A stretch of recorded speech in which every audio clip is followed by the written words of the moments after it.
Assalamualaikum warahmatullahi wabarakatuh. Kembali lagi di channel Portal Dimensi dan tentunya masih bersama saya Kang Slamet di sini.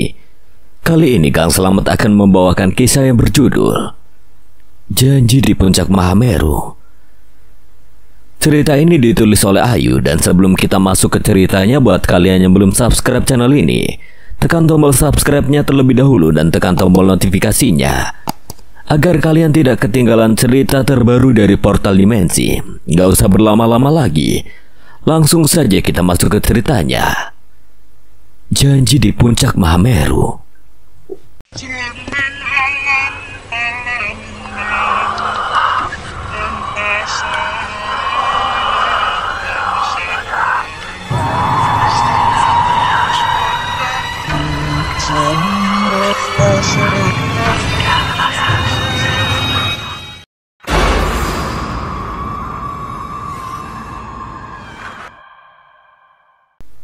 Janji di Puncak Mahameru.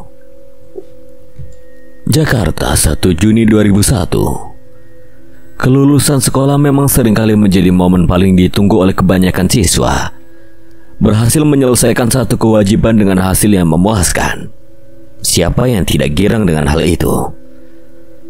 Lapangan sekolah sudah dipenuhi siswa-siswi dari SMU Cahaya Bangsa 1. Mereka berbaris rapi bak hendak upacara bendera, namun nyatanya di bawah kibaran sang merah putih kini mereka akan dilepas dan menyandang status alumni beberapa saat lagi. Anak-anakku, kalian masih sangat muda untuk berhenti belajar. Cita-cita dan pelajaran hidup kalian masih sangat panjang dan melelahkan. Tapi seberat dan semelelahkan apapun proses yang kalian jalani setelah menjadi dewasa seutuhnya, Bapak sangat yakin bahwa kalian akan sanggup melewati rintangan yang ada.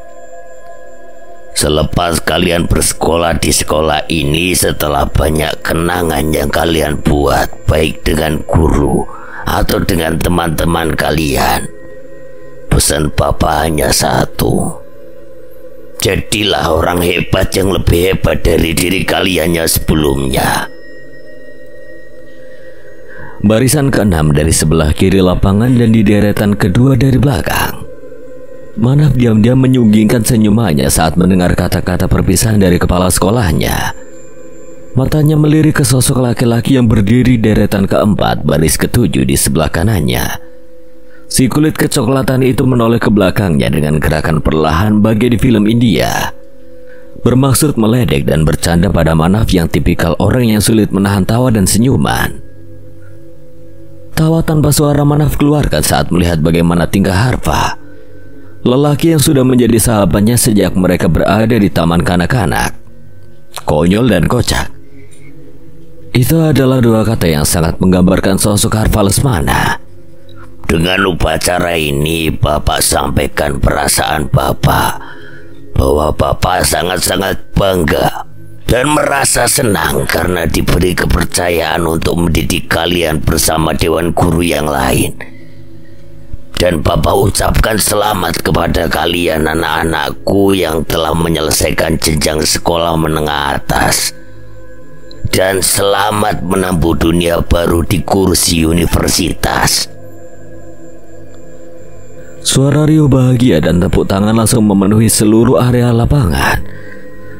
Semua siswa langsung melepas dan melemparkan topi mereka begitu saja, namun setelahnya juga dipungut lagi. Banyak yang menangis haru karena sudah lulus dan harus berpisah dengan teman-teman mereka. Ada juga yang saling ribut main-main sebagai kenangan terakhir sebelum melangkah pergi dari sekolah penuh kenangan ini. Harfa menoleh ke arah Manaf yang baru saja berpelukan dengan teman-teman sekelasnya. Ia berjalan menghampiri, saling berhadapan dan melempar senyum satu sama lain. Kemudian Harfa lebih dulu melompat ke tubuh Manaf yang tegap untuk menahannya. Gue seneng banget, Man, akhirnya kita lulus. Manaf tertawa bahagia mendengar suara girang Harfa. Suara yang akan selalu sama dalam ingatannya. Bukan lu doang yang senang, kita semua senang di sini. Habis ini kita ngapain ya? Ngapain? Ya pulang lah. Wajah Harfa nampak berpikir, kemudian ia menggelengkan kepalanya. Enggak, jangan pulang dulu. Si kulit putih hanya bisa menuruti sahabatnya yang menarik tangannya menuju bagian belakang sekolah. Area dekat gudang memang selalu sepi dan Manaf sering menghabiskan waktu senggang di sekolah dengan Harfa di tempat itu. Apa sih, Pak? Harfa memposisikan Manaf berhadapan dengannya. Ia merogoh saku celananya, mengeluarkan 2 buah gantungan kunci berbentuk Spider-Man, tokoh Marvel kesukaan Manaf, dan bunga matahari yang menggambarkan dirinya. Ada loncengnya, jadi kalau kamu kangen, aku bunyiin aja loncengnya. Manaf tersenyum mendengar ucapan Harfa. Memang jika mereka hanya berdua, bahasa yang mereka gunakan akan menjadi sangat halus. Didikan kedua orang tua mereka saat TK benar-benar membekas dalam ingatan mereka. Aku bawa kamera yuk foto. Punya siapa? Punya aku lah, aku nabung uang jajan dari kelas 1, terus aku beli kamera ini. Selesai kita ngurus semua berkas kelulusan. Kok gak ngajak aku? Emang kamu mau beli juga? Gak harus beli kan? Tapi aku bisa nemenin kamu tak? Udah gede gak harus selalu ditemenin. Udah sana bergaya, biar aku foto. Gak mau ajak yang lain? Mereka ada porsinya nanti, sekarang sama kamu dulu. Harfa mengarahkan kamera analognya ke arah Manaf, bersiap memotret sahabatnya yang menatap bingung. Kok aku sendirian? Kamu dulu, nanti gantian kamu fotoin aku, terus baru deh nanti kita foto berdua. Manaf hanya menganggukkan kepala. Ia bergaya dengan senyuman bahagia di depan kamera, berusaha memberikan kenangan terbaik di hari terakhir ia mengenakan seragam putih abu-abunya. Selesai mengambil beberapa foto, Manaf bergantian mengambil foto Harfa yang tentu gayanya sangat konyol. Harfa memang tipikal anak banyak tingkah, namun dimanapun ia hadir di situ akan tumbuh rasa hangat dan bahagia. Hanya dengan melihat senyum secerah mataharinya. Ayo sekarang berdua. Mereka saling berangkulan satu sama lain dan mengambil beberapa foto dengan gaya yang berbeda. Tanpa diketahui oleh Harfa, Manaf beberapa kali sering melirik ke arahnya dengan tatapan yang cukup sulit diartikan. Cukup lah ya. Aku mau sisain roll filmnya buat nanti kita naik gunung. Naik gunung? Kapan? Sama siapa? Tanya Manaf bingung. Harfa memang sering memberitahukan sebuah rencana yang ia sendiri tidak tahu kapan lelaki berwajah manis itu memikirkan rencananya. Besok kita berangkat. Kita naik ke Gunung Semeru. Aku pengen banget muncak ke sana. Kita perginya sama Andika, Surya, sama Nanta. Kamu ikut kan? Besok banget nih berangkatnya. Ya iya. Kan nanti harus nginep dulu di base camp, jadi biar gak terlalu mepet waktunya.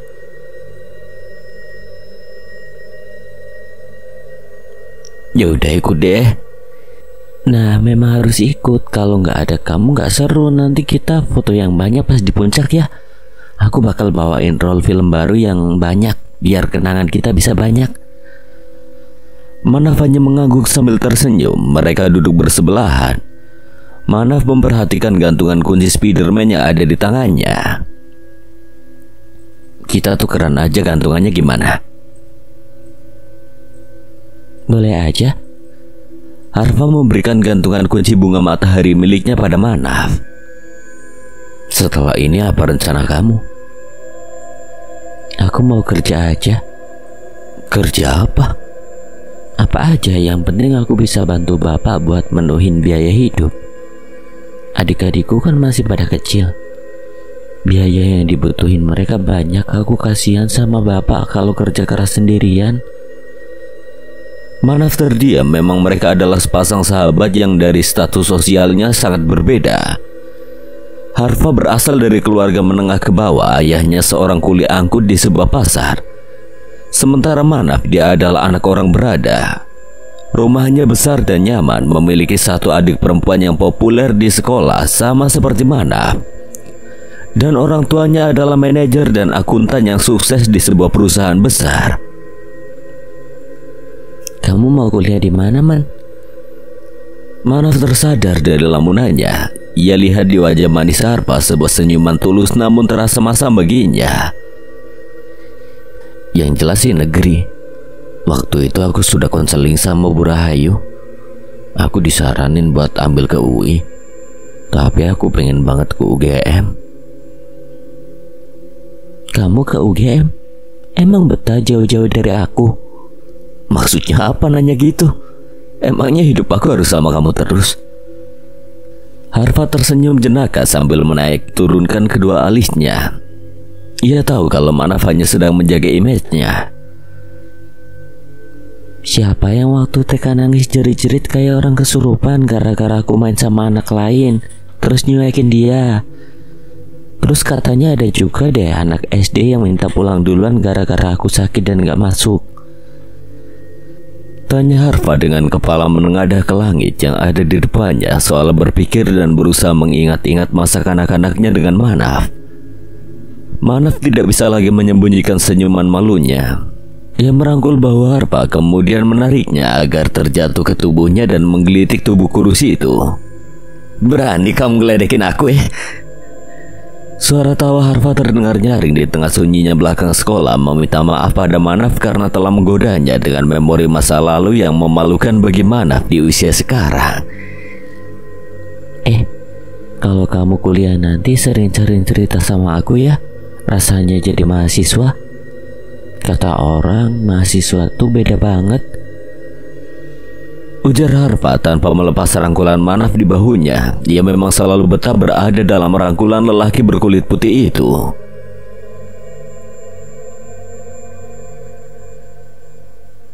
Kamu gak mau coba ambil beasiswa aja, Fa? Pemerintah juga ada program beasiswa kan? Kamu tuh pinter. Sayang kalau gak nerusin sampai kuliah. Aku pengen sih, tapi biaya hidup itu lebih penting. Mungkin bapak sama ibuku gak butuh uangku, tapi adik-adikku yang butuh. Manaf lagi-lagi terdiam mendengar penuturan Harfa. Ia selalu berusaha memahami posisi Harfa meski ada sesuatu di hatinya yang juga ingin memaksa Harfa untuk berusaha lebih keras dalam memperbaiki nasib hidupnya. Sadar akan wajah sendu sahabatnya, Harfa menepuk kepala Manaf dan mengusap rambut hitam lelaki itu yang mulai sedikit panjang.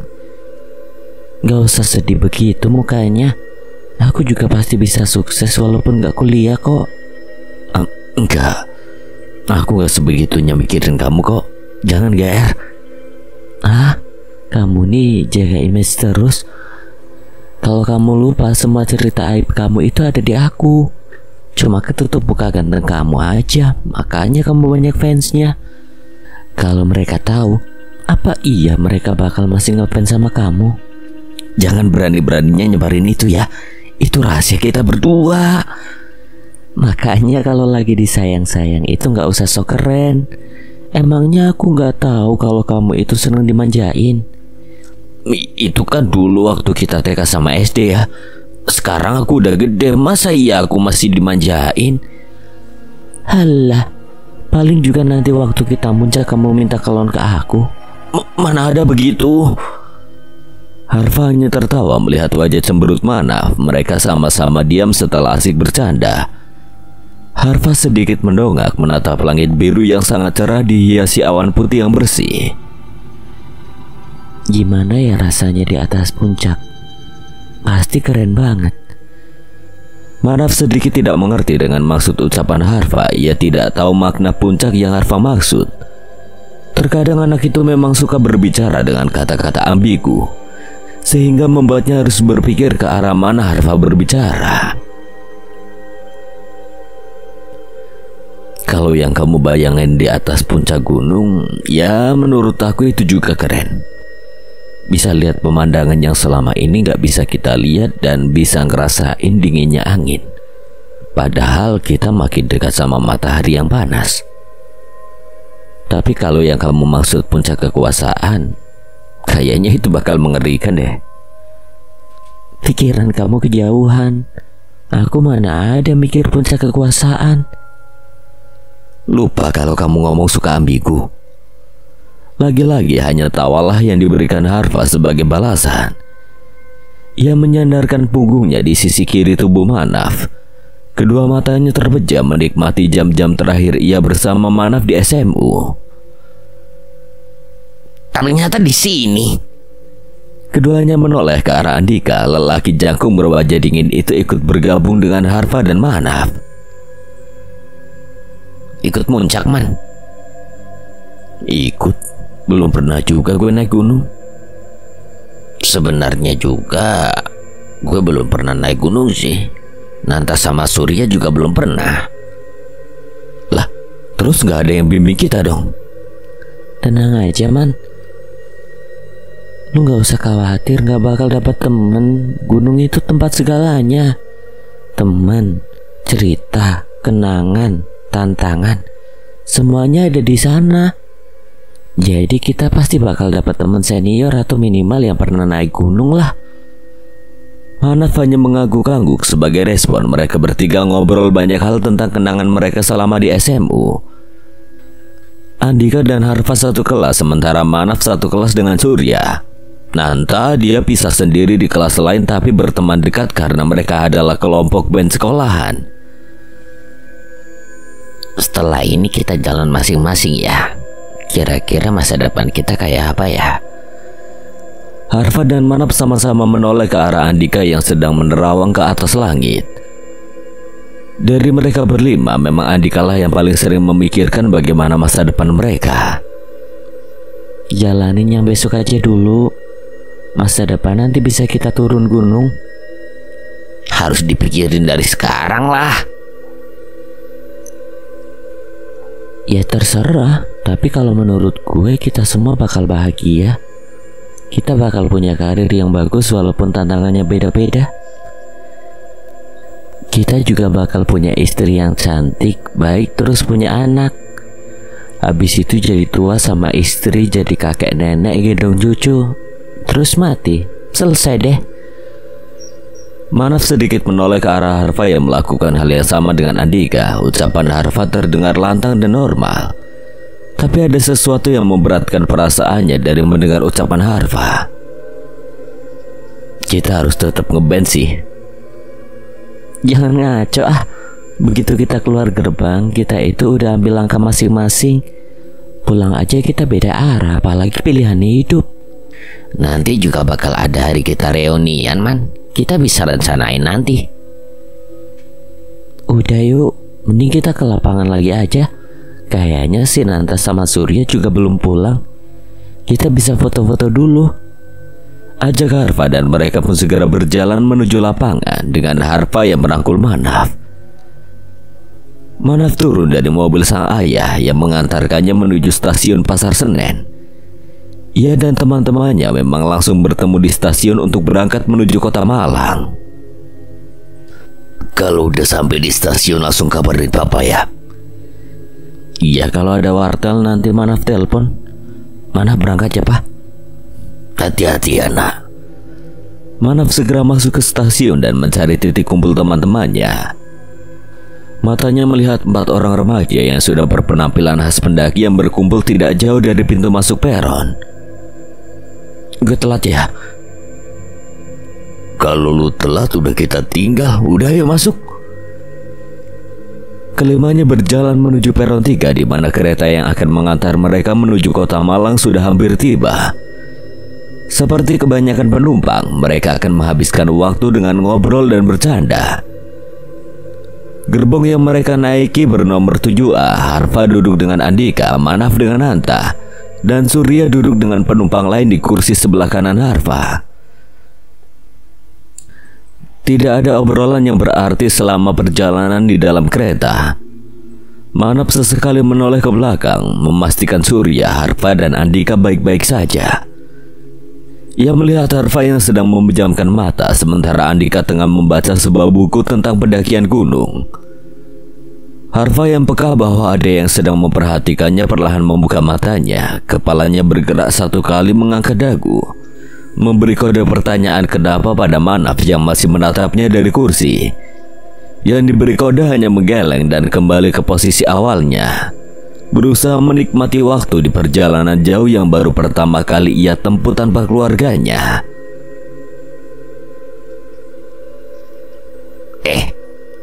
Andika. Manaf menoleh ke arah Nanta yang memanggil Andika lewat celah kursinya di dekat jendela. Kenapa? Pindah sama gue sini, kita diskusi soal pendakian besok. Nggak diskusi nanti aja. Nanti kapan kita nyampe Malang kan langsung ke base camp. Ya udah deh Man, tukeran sini. Manaf hanya mengangguk dan bertukar tempat duduk dengan Andika. Kini ia duduk di samping Harfa yang sudah pulas tertidur. Senyum tersungging di wajahnya melihat sahabat sejak kecilnya itu memang mudah sekali untuk pulas jika tubuhnya sudah rileks meski dalam posisi duduk yang lumayan agak tegak. Kepala Manaf menoleh ke sebelah kiri menatap jendela kereta yang menampilkan gulir pemandangan di luar sana yang cukup memanjakan matanya. Atap rumah warga yang bersanding dengan lapangan hijau juga pepohonan yang didominasi pohon pisang. Pemandangan yang jarang ia lihat karena luar kota paling jauh yang pernah ia datangi adalah Bandung dan Bogor, kota kelahiran kedua orang tuanya. Dari jarak yang sangat jauh, Manaf melihat siluet sebuah gunung yang menjulang tinggi dengan gagahnya. Ia jadi memikirkan bagaimana berada di dalam sana, meski kenyataannya kemungkinan besar besok ia dan teman-temannya juga akan merasakan.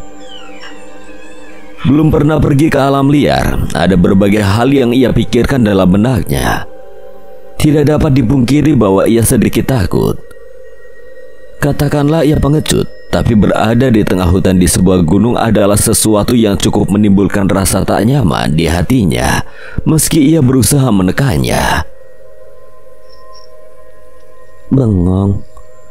Manaf menoleh dengan cepat ke arah suara serak Harfa masuk ke telinganya. Ia lihat Harfa masih nampak mengantuk, matanya sayu menatap ke arahnya.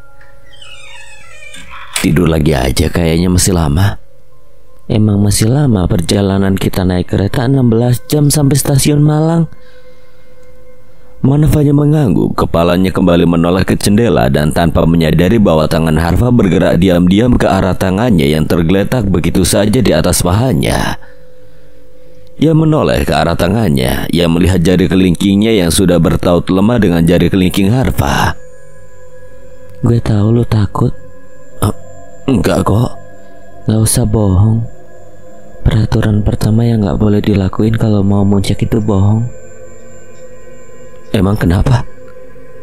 Emang gak boleh, nanti bisa celaka. Masa sih? Manaf memang bukan tipe orang yang mempercayai hal mistis atau tahayul. Ia juga benar-benar buta soal dunia pendakian sehingga tidak tahu apa saja yang boleh dan tidak boleh dilakukan saat mendaki gunung. Kalau takut jujur aja bilang. Ngomongnya kan sama gue. Manaf terdiam sejenak. Ia mengulum bibirnya menautkan jari kelingkingnya lebih erat. Kebiasaannya sejak kecil jika ia merasa cemas akan sesuatu, dia akan menautkan jarinya pada Harfa jika pemuda itu sedang bersamanya. Ia takut sedikit doang, tapi banyak juga gak apa-apa. Wajar, baru pertama kali ke alam liar. Lu gak takut? Takut sih, tapi kayak lebih ngerasa terpacu adrenalinnya karena mau nyobain hal baru. Lu emang seneng dapet tantangannya, Pak? Keduanya terus ngobrol ringan dengan kondisi jari kelingking yang saling bertaut. Manaf dengan setia mendengarkan dan meladeni semua ucapan Harfa. Sementara si priang itu terus-terusan mengeluarkan guyonan lucu yang bisa menghilangkan jenuh. Perjalanan jauh Jakarta-Malang yang membutuhkan waktu 16 jam dengan kereta cukup mampu mengundang kantuk bagi setiap penumpang. Langit sudah mulai berubah gelap karena jam sudah menunjukkan pukul 6:25 menit. Andika berdiri dari kursinya dan menoleh ke kursi belakang. Ia tersenyum miring kemudian menepuk bahu Nanta. Lihat sini. Surya yang duduk di kursi sebelah Harfa pun juga tersenyum geli ke arah Andika dan Nanta. Fotoin. Nanta juga membawa kamera analog miliknya dan memotret kedua temannya yang tertidur dengan posisi Harfa menjadikan bahu Manaf sebagai sandarannya. Dan jangan lupakan kelingking keduanya masih bertaut dengan erat. Ketiganya cekikikan dengan pelan melihat betapa romantisnya kedua teman mereka itu. Sudah bukan rahasia lagi jika mereka kerap dipasang-pasangkan dan dijadikan bahan godaan di sekolah. Saking dekatnya Harfa dan Manaf, mereka sampai dikira pacaran oleh sebagian besar siswa di sekolah. Tapi akan selalu muncul bantahan bahwa mereka hanyalah sahabat sejak TK. "Udah bangunin mereka, kita mau sampai," ujar Nanta dan kembali duduk untuk membereskan barangnya. Man, Har, bangun, kita udah mau sampai. Manaf membuka mata lebih dulu dan disusul dengan Harfa. Tak lama kemudian kereta yang mengantar mereka tiba di stasiun Malang Kota Baru. Semua penumpang turun begitu kereta sudah benar-benar berhenti. Sejenak kelimanya berkumpul di pintu keluar peron sebelum melanjutkan perjalanan ke base camp. Kita naik apa nih ke base campnya? Masih ada mobil nggak ya jam segini? Kita cari tembengan aja, pasti di luar ada mobil-mobil pick up yang bisa ngantar kita ke base camp. Baru saja kelimanya hendak meninggalkan stasiun, tiba-tiba saja ada 3 orang pemuda yang berpenampilan sama seperti mereka menghampiri. "Permisi bang." Kelimanya menoleh ke arah orang yang menegur. "Iya, siapa ya?" "Oh, saya Zafa, ini kedua teman saya Erik dan Bang Rega." "Saya Nanta, ada perlu apa ya?" "Kalian mau ke Semeru?" "Iya, abang bertiga juga mau ke sana kah?" "Iya nih, kita gabung jadi tim aja gimana? Makin ramai kayaknya makin seru." Nanta menoleh ke arah teman-temannya dan langsung mendapat anggukan setuju. "Boleh deh bang." Mereka berdelapan kini berjalan beriringan keluar stasiun untuk mencari tumpangan. Mereka mendapatkan tumpangan mobil pickup yang baru saja kembali dari pasar dan kebetulan akan menuju desa Ranupani. Selama perjalanan mereka asik ngobrol dan berkenalan lebih jauh, mengakrabkan diri sembari menikmati dinginnya kota Malang. Meski masih dalam kawasan perkotaan, kelima pemuda asal Jakarta itu kini mengetahui bahwa teman baru mereka berasal dari Bogor dan Rega adalah yang tertua dan bisa dibilang senior di dunia pendakian. Tuh kan man, gue bilang juga apa, kita pasti dapat teman baru yang udah ngerti soal gunung, ujar Harfa membercandai Manaf yang tidak begitu banyak bicara. Ia memang tipe orang yang cukup pemalu pada orang baru. Iya. 1,5 jam perjalanan mereka tiba di base camp Ranupani dan segera menuju tempat untuk istirahat. 8 pemuda itu meregangkan tubuh yang terasa kaku setelah berjam-jam berada di perjalanan. "Gue sama Erik mau ke warung dulu beli tambahan logistik, ada yang mau nitip?" "Beli air nan sama roti-roti atau kue apa kek buat makanan darurat." "Oke deh."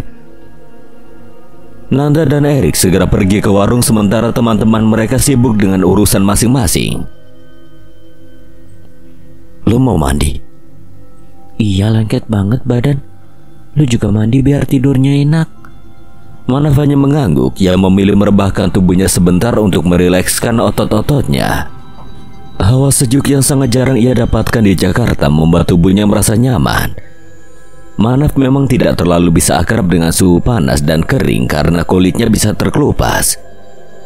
Iseng berjalan keluar base camp, Manaf menyaksikan langsung bagaimana kehidupan orang-orang desa yang berada tepat di kaki gunung.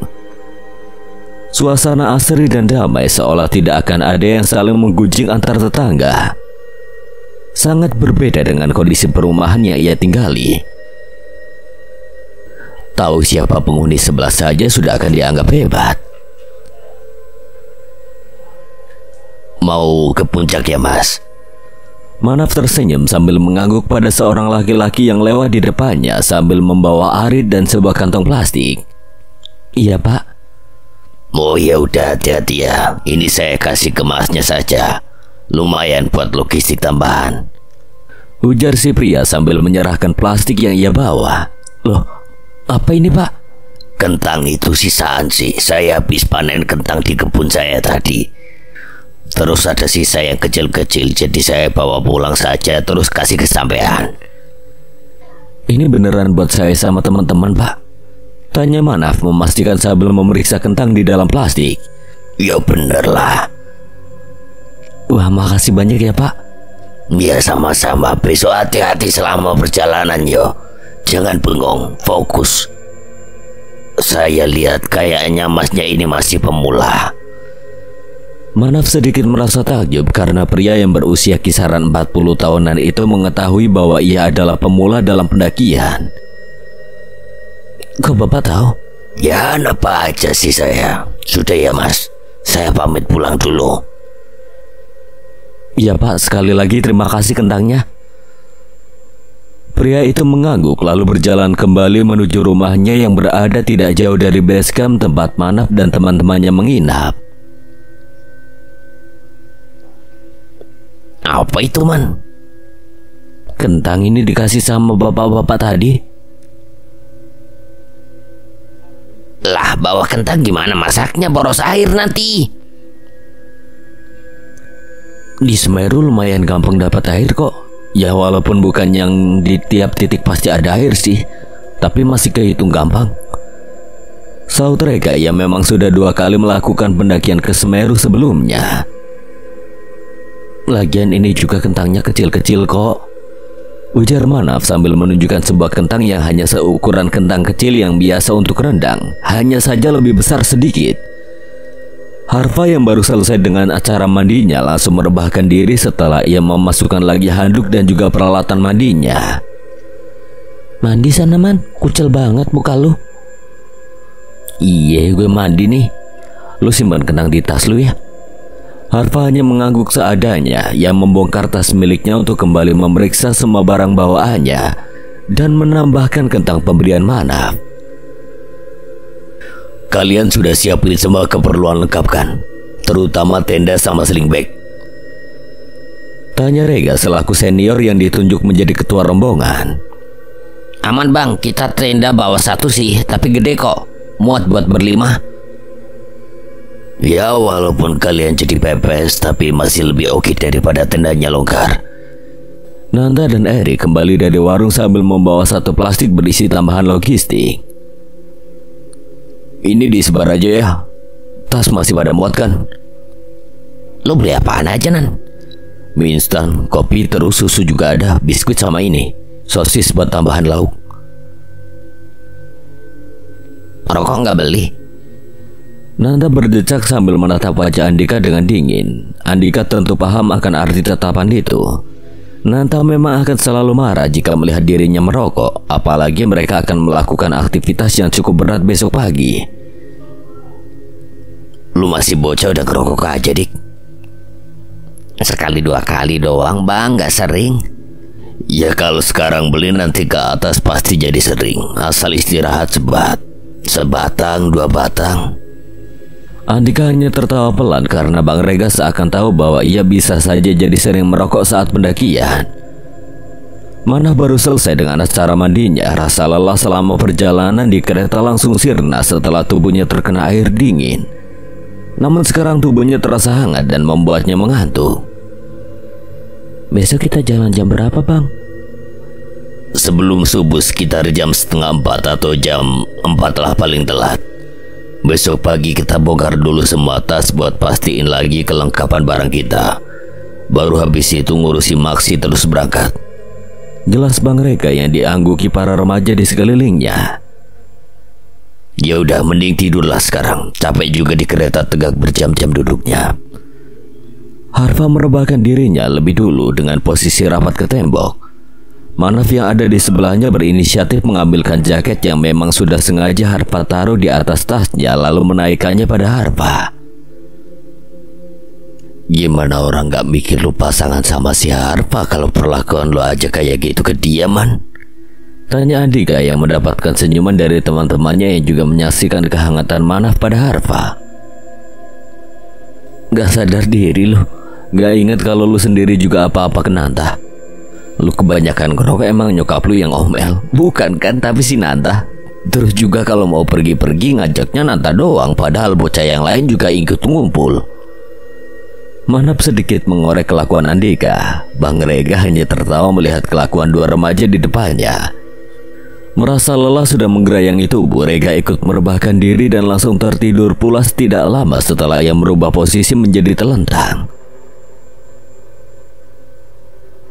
Ya, jadi nanti jangan buang sampah sembarangan. Sampah sekecil apapun harus dibawa turun lagi. Mau itu bungkus makanan ataupun puntung rokok atau bekas tisu, itu semua harus dibawa turun lagi.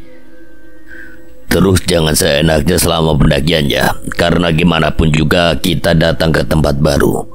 Harus tahu etika dan sopan santun, karena gimana pun juga segala sesuatu pasti ada pemiliknya. Jadi kita jaga kesopanan dan jangan bicara yang macam-macam selama di atas. Anggota rombongan Manaf menganggukkan kepala sebagai tanda mereka paham dengan nasihat petugas Posimaksi. Selesai dengan semua urusan administrasi, Rega selaku ketua rombongan mengajak teman-temannya untuk berdoa lebih dulu sebelum melakukan pendakian. Buat kalian yang baru pertama kali muncak, kalau ada apa-apa, semisal ada rasa nggak enak badan atau capek, lapar, atau kondisi apapun yang kalian rasa di diri kalian, ngomong aja. Jangan sungkan, kita harus saling jaga satu sama lain. Jangan egois, dan harus tahu batasan masing-masing. Kalau emang capek, nggak kuat, langsung bilang aja, jangan maksain. Bang Rega mengingatkan semua temannya yang hampir semua baru lulus sekolah kecuali Erik yang sudah kuliah semester 3. Siap bang. Harfa membuka tas pinggangnya lalu mengeluarkan sebungkus obat masuk angin. Masuk angin, Fa? Kagak, minum aja gue, Sur. Lumayan buat angetin badan. Surya hanya mengangguk lalu mereka mulai berjalan. Kondisi langit masih gelap karena mereka berangkat pada pukul 4:10. Headlamp di kepala mereka seakan langsung menjadi sumber cahaya yang sangat terang begitu mereka sudah melewati area perkampungan warga dan mulai masuk ke dalam trek pendakian. Ini berapa lama perjalanan ya, Bang? Ini kita ke pos 1 sekitar 1 jam kalau nggak ada kendala. Selama perjalanan menuju pos 1, semua nampak baik-baik saja. Mereka berjalan dengan posisi Rega di depan sebagai ketua rombongan sekaligus navigator, karena dirinya lah yang sudah tahu rute pendakian Semeru. Lalu Andika, Zapa, Nanta, Surya, Harfa, Manaf, dan yang terakhir Erik sebagai sweeper. Lambat laun perjalanan mereka disambut oleh datangnya sinar matahari. Headlamp sudah tidak lagi dikenakan dan mereka juga sudah bisa melihat dengan jelas seluruh area hutan yang perlahan semakin lebat. Obrolan-obrolan ringan menyertai tapak jejak mereka berdelapan. Harfa sibuk tolak-tolak ke arah sekitar menikmati pepohonan rimbun serta hawa dingin yang masih terasa membekukan kulit. Sementara Manaf, ia tidak terlalu banyak bicara. Selain ia berusaha mengatur nafasnya dan menjaga energi, ia memang tidak selalu memiliki topik obrolan. Bahkan di perjalanan kali ini seakan membatasi dirinya untuk berbicara dengan Harfa yang berada tepat di depannya. Belakang aman, Rik? Tanya Rega sedikit mengeraskan suaranya karena dirinya tidak mendengar suara apapun dari anggota yang di belakang. Aman bang, tenang aja. Diem-diem doang sih, jadi gue kirain ada apaan. Aman bang, si Harfa sibuk aja tola-tole liatin pohon. Si Manap gak tahu gue kenapa diem-diem aja. Lapor Erik yang mengundang atensi para anggota rombongan menoleh kepada Manap. Gue gak apa-apa kok. Cuma hemat tenaga aja kan, baru pertama kali, jadi belum tahu rasa capeknya bakal kayak gimana. Manap berusaha untuk tidak membuat teman-temannya khawatir. Oh, kirain lu capek, Man. Kalau misal capek ngomong aja ya, jangan diem. Ujar Erik yang merasa sedikit lega. Sebenarnya ia sudah sedikit kepikiran akan kondisi Manap dan Harfa karena mereka berdua tidak banyak bicara. Perjalanan mereka berlanjut hingga akhirnya mereka tiba di pos 1, blok Lendengan Dowo namanya. Wih, kita di atas ketinggian segini nih, seriusan? Tanya Andika yang sedikit takjub saat melihat papan keterangan pos 1 bertuliskan Lendengan Dowo 2266 mdpl yang tertancap di tepi jalur. Ya benar, udah istirahat dulu sebentar di sini ngelurusin kaki, habis itu nanti lanjut lagi. Mereka duduk dengan santai di sebuah pos yang sudah disediakan. Rega dan Erik membakar sebatang rokok lalu ngobrol. Sebenarnya Andika ingin minta, tapi saat ia melirik ke arah Nanta, lirikan sinislah yang ia dapatkan. Minum, Pak. Tawar Manaf mereka beristirahat sebelahan di dekat kaki bangunan pos 1. Makasih, Man. Manaf mengangguk dan membiarkan Harfa meminum air miliknya dengan perlahan namun pasti. Sedikit demi sedikit langit mulai cerah dan seluruh area daratan sudah nampak jelas terlihat. Harfa benar-benar menikmati pemandangan itu. Ada sedikit rasa merinding yang menjalar di kulit saat ia menyadari kondisinya berada di tengah hutan, di atas gunung, dan sedang melihat bagaimana sang surya tengah mulai tugasnya di pagi hari. Ayo lanjut, masih pada kuat kan? Masih, Bang. Mereka kembali melanjutkan perjalanan menuju pos 2. Semakin mereka naik, semakin lebat pula pepohonan di dalam hutan. Mereka menengadah ke arah langit yang tiba-tiba saja mendung. Apalagi cukup banyak burung yang sepenglihatan mata berwarna hitam terus terbang di atas mereka. Bukannya bermaksud untuk mempercayai hal-hal mistis, Rega adalah orang yang sangat logis dan menurutnya segala sesuatu pasti ada sebab akibatnya. Hanya saja kondisi cuaca saat ini terasa sangat aneh baginya. Pendakian pada bulan Juni seharusnya relatif cerah dan stabil sepanjang hari. Sangat jarang terjadi mendung dan bisa dikatakan nyaris gelap seperti sekarang. Kok tiba-tiba mendung ya? Tanya Nanta sambil ikut melihat ke langit. Harpa mengepalkan kedua tangannya beberapa kali. Ia merasakan dingin yang teramat sangat. Ditambah lagi angin mulai berhembus dan membuat suhu semakin turun. Dingin, Pak? Iya. Lu gak ngerasain dingin, Man? Dingin sih, tapi masih ketahan. Lu bawa sarung tangan? Gak ada, gue gak bawa. Manaf mengangguk lalu membuka sling bagnya. Ia memberikan sarung tangan miliknya pada Harpa. Nih pakai. Lu gimana? Santai, jaket gue ada kantongnya kok. Makasih ya, gue pinjam dulu. Manaf hanya mengangguk sebagai balasan. Ia benar-benar tidak menjauh dari Harpa. Ada perasaan di hatinya yang menyuruh dirinya untuk berada di samping Harpa dan memegangi anak itu, meski nyatanya Harpa baik-baik saja dan masih bisa berjalan dengan normal.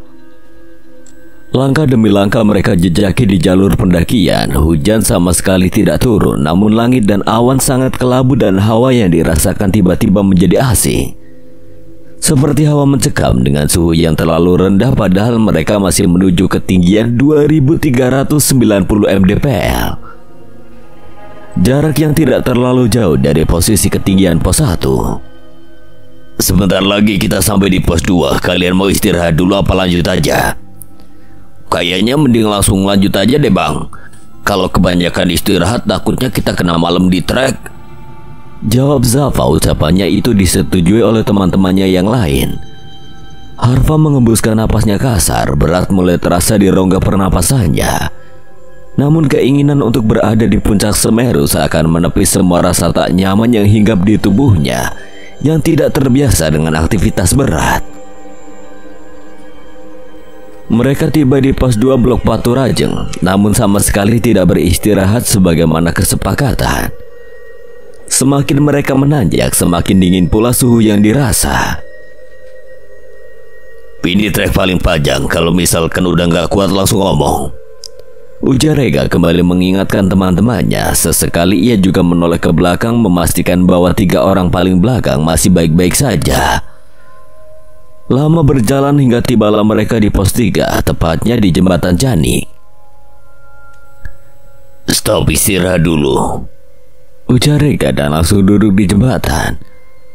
Hembusan nafas lega terdengar dari anak-anak. Rega hanya tersenyum melihat wajah kelelahan para remaja yang ikut bersamanya.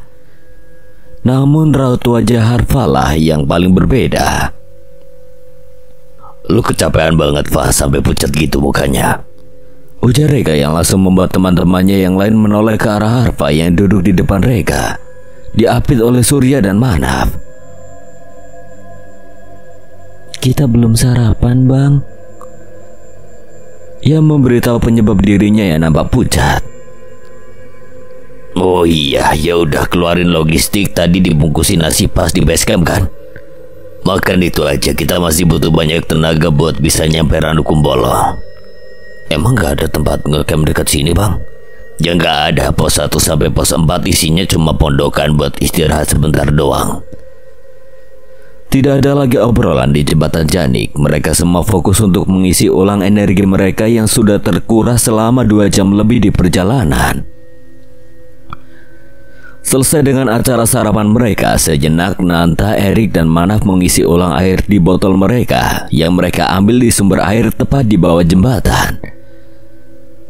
Perjalanan berlanjut menuju pos 4. Harpa sudah nampak lebih baik dari sebelumnya. Ia juga sudah mulai banyak ngobrol meski masih lebih banyak bungkam untuk menyimpan energi. Wah, cerah lagi langitnya.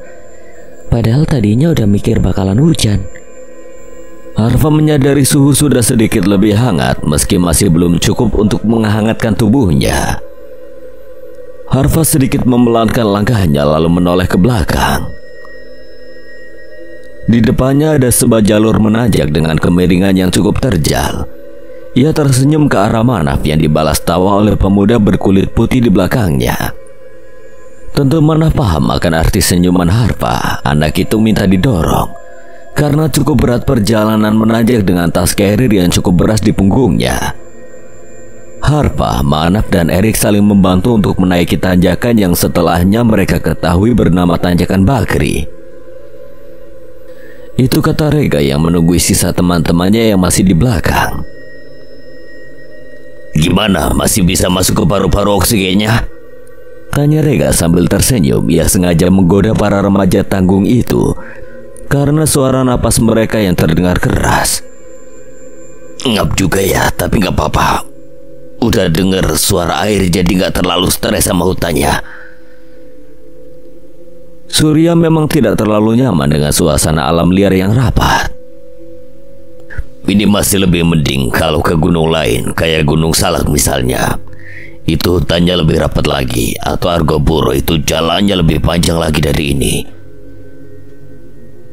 Rega terlihat jelas ia sangat berpengalaman dalam mendaki gunung.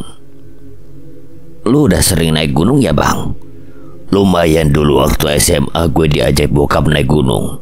Dari situ jadi ketagihan. Kalau lagi ada waktu, perginya ya pasti naik gunung. Jarang cuma jalan-jalan ke tempat wisata. Udah kemana aja bang? Argopuro pernah, itu sama anak mapala kampus dulu. Terus Merapi juga pernah. Ke gunung yang lebih friendly kayak Gunung Prau juga udah pernah. Wih, keren juga Bang Rega. Iyalah, gue keren. Lagian kalian ngerasain gak sih hawa merinding yang lebih ke menggelitik? Nah, sensasi perasaan itu yang gue seneng dapetinnya. Kayak kalau di bawah kita suka mikir gimana kalau kita ada di dalam gunung yang menjulang, hutannya lebat terus berkabut. Suka merinding tapi sensasinya nyenengin juga. Perjalanan mereka kembali berlanjut saat Erik mengingatkan akan durasi perjalanan. Meski mereka bergerak santai, tapi bukan berarti mereka bisa berlama-lama karena waktu liburan tentu dibatasi. Mereka tiba di pos 4 dan beristirahat sejenak. Hari sudah lewat jam 12 dan Rega menyarankan untuk memasak makan siang terlebih dahulu sambil beristirahat. Tugas memasak dipegang oleh Nanta, Harpa, dan Zappa. Mereka tentu tidak memasak makanan yang rumit, hanya membuat mie instan dan menggoreng sosis yang mereka beli dan dimakan dengan sisa 3 bungkus nasi yang mereka bawa. Manaf yang sedang duduk meluruskan kakinya di dekat pos hanya duduk diam sambil menatap Harpa. Ada seutas rasa yang semakin kuat bergemuruh. Namun ia tidak berani berbuat macam-macam karena sedang di tempat baru. Diam aja Luman, tegur Rega sebagai ketua yang memiliki tanggung jawab untuk memastikan setiap pesertanya dalam kondisi baik. Iya lagi istirahat bang. Kalau pecicilan terus juga kan capek. Ngopi gak? Enggak bang, makasih. Kondisi begini gue gak bisa makan minum yang aneh-aneh. Lampung orang kaya, ujar Rega bercanda namun seakan mengetahui pasti bahwa Manaf adalah anak orang kaya. Rega meminum kopinya dengan perlahan lalu menghisap rokoknya yang sudah terbakar. Man. Iya bang. Lo kesini pasti bawa sesuatu kan? Pertanyaan Rega membuat Manaf menegang namun juga bingung. Ia tidak merasa membawa sesuatu yang aneh untuk pendakian. Ia juga tidak pernah mengatakan apapun pada Rega. Bawa apaan, Bang? Hati. Maksudnya apa sih, Bang? Rega menghembuskan asap rokoknya perlahan, kemudian kepalanya bergerak seakan menuju ke Harfa yang masih sibuk dengan masakannya. Gue tahu sesuatu tanpa perlu lu kasih tahu, Man. Cuma gue minta jangan sembarangan. Ini gunung, semua bisa terukir lewat jejak kaki dan jejak ingatan kita. Semua yang ada di sini itu bakal ngerekam segala sesuatu yang terjadi dan akan tahu semua isi hati dan pikiran kita. Ucapan Rega memang membingungkan. Bahkan Manaf yang masuk daftar ranking 5 besar atau angkatan pun tidak berhasil memahami maksud ucapan Rega. Udah, gak usah terlalu dipikirin. Mending makan aja lah, ayo. Masih dengan perasaan bingungnya, Manaf tetap mengikuti Rega dan berkumpul dengan teman-temannya yang lain untuk memulai makan siang mereka. Wah, danau. Di sini gak boleh teriak-teriak. Jaga sopan santun, Sur. Di sini ada prasasti sakral soalnya. Maaf, Bang, gue gak tahu.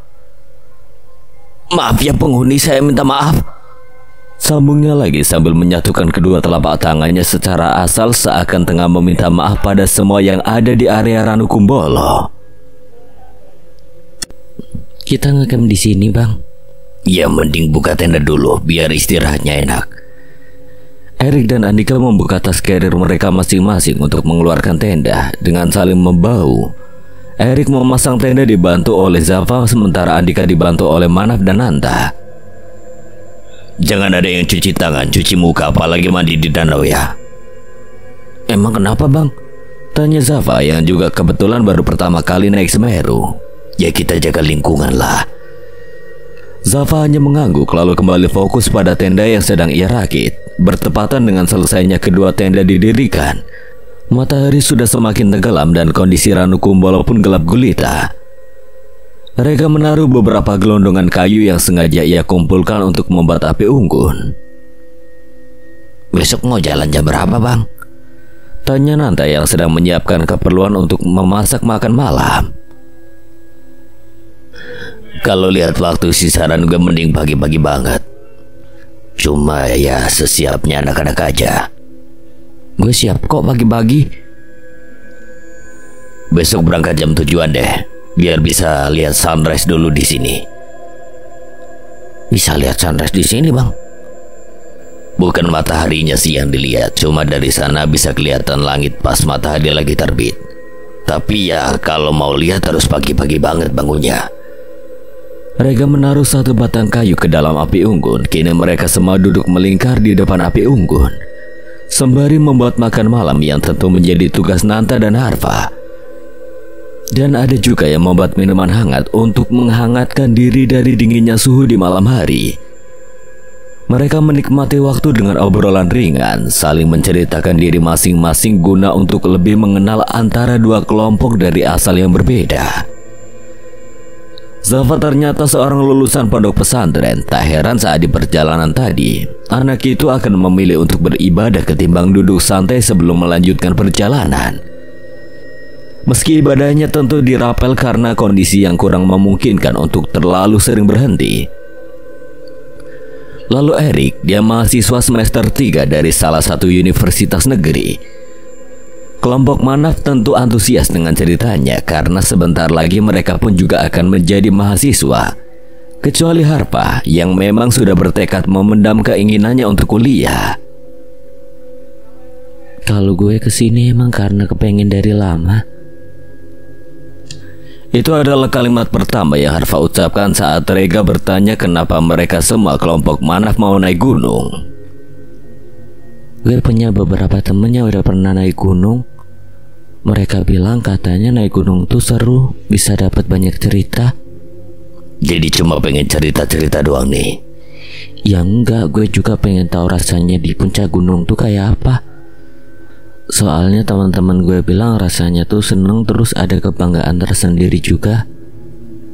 Dari sana gue udah lama kepengen bisa naik gunung, cuma baru kesampaian sekarang. Emang Semeru yang pengen banget lu datengin? Gue pengen pengalaman pertama gue berkesan. Jadi sekalian aja gue naik ke gunung yang paling tinggi. Tapi dari tadi awal berangkat kayaknya lu sering diem gak kayak biasanya. Kenapa? Ya emang gak boleh gue ngide tenaga. Baru pertama kali gue juga tahu batasan gue, jadi pasti gue bakal gampang capek kalau jalan jauh sambil ngomong. Apalagi ini banyak nanjaknya karena kita mau ke atas. Rega hanya duduk tenang sambil mendengarkan celotehan para remaja di sekelilingnya. Tangannya memegang gelas aluminium berisi kopi susu panas yang perlahan mendingin, dengan tatapan sendu mengarah ke cairan berwarna coklat itu. Katakanlah Rega adalah salah satu dari sekian banyaknya orang yang paham akan sesuatu yang tidak bisa dilihat oleh orang normal. Namun ia paling membenci akan kepekaan hatinya yang terlalu tinggi sehingga membuatnya bisa merasakan sebuah firasat. Entah baik atau buruk, yang memang tidak bisa mengetahui secara pasti dan detail tentang apa yang akan terjadi. Ia hanya sebatas tahu bahwa akan ada sesuatu kejadian yang menimbulkan bekas penat dalam hati dan pikiran. Dan jauh di dalam hatinya ia benci kemampuannya itu karena seakan mendahului hendak Tuhan. Dan ia pun pasti tidak akan bisa berbuat apa-apa pada takdir yang muncul sebagai firasatnya. Kalau lu gimana, Man? Lu kelihatannya paling susah akrab sama orang baru. Kalau gue cuma ikut tawaran si Harfa, Bang. Dia ngajak gue, ya udah gue ikut aja. Gak ada kerjaan juga sehabis lulus. Tatapan Rega kali ini beralih ke arah Manaf. Anak itu sama sekali tidak pernah menjauh dari Harfa. Bahkan malam ini pun mereka duduk bersebelahan. Mungkin bisa saja Rega salah, namun pendapatnya mengatakan sosok Manaf hadir seolah memang disiapkan untuk menemani dan menjaga Harfa.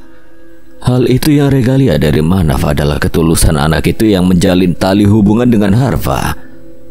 Entah hanya sebatas teman, saudara, atau lebih dari itu. Bang Rega diam aja, kenapa Bang? Enggak apa-apa. Udahlah, mending kita istirahat sekarang. Besok kan kita mau jalan lagi.